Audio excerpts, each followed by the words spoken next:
តបបងប្អូនអរគ្នាសាច់ថ្មីម្ដងទៀតឥឡូវនេះខ្ញុំកំពុងតែធ្វើដំណើរទៅទីតាំងខ្លងទ្វារខ្មោចទៅមើលរូបចម្លាក់ដែលជាកំពុងតែល្បីនៅក្នុង TikTok ផ្ទាល់តែម្ដងណាគឺរូបចម្លាក់ដែលមាន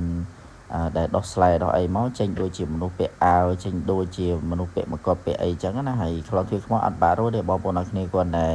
មកដល់ប្រាសាទបាយ័នមកគឺខ្លងទ្វារនេះគឺនៅខាងកើតចំតែម្ដងជិះមកត្រង់មកដល់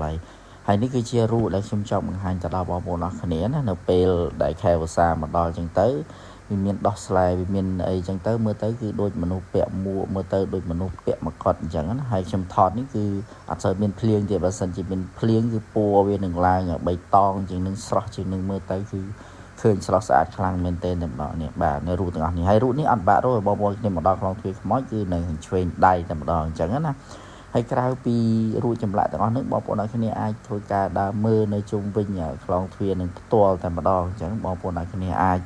ថតរូបលេងអាចដើរកំសាន្តនៅជុំវិញនឹងមើលព្រៃព្រឹក្សាមើលអីផ្សេងអញ្ចឹងពពោះខ្យល់អាកាសបរិសុទ្ធល្អហើយជាពិសេសខែនេះគឺខែវស្សាគឺដើមឈើលាស់ត្រួយខ្ចីមកគឺស្អាតមែនទែនអញ្ចឹងប្លង់ថតរូបគឺមានច្រើនមែនទែនគឺសម្រាប់បងប្អូនអរគ្នាបាទតាមចំណង់ចំណូលចិត្តរៀងខ្លួនបាទកុំភ្លេចមកទស្សនាខ្លងទ្វារខ្មោចទាំងអស់គ្នាបាយបាយ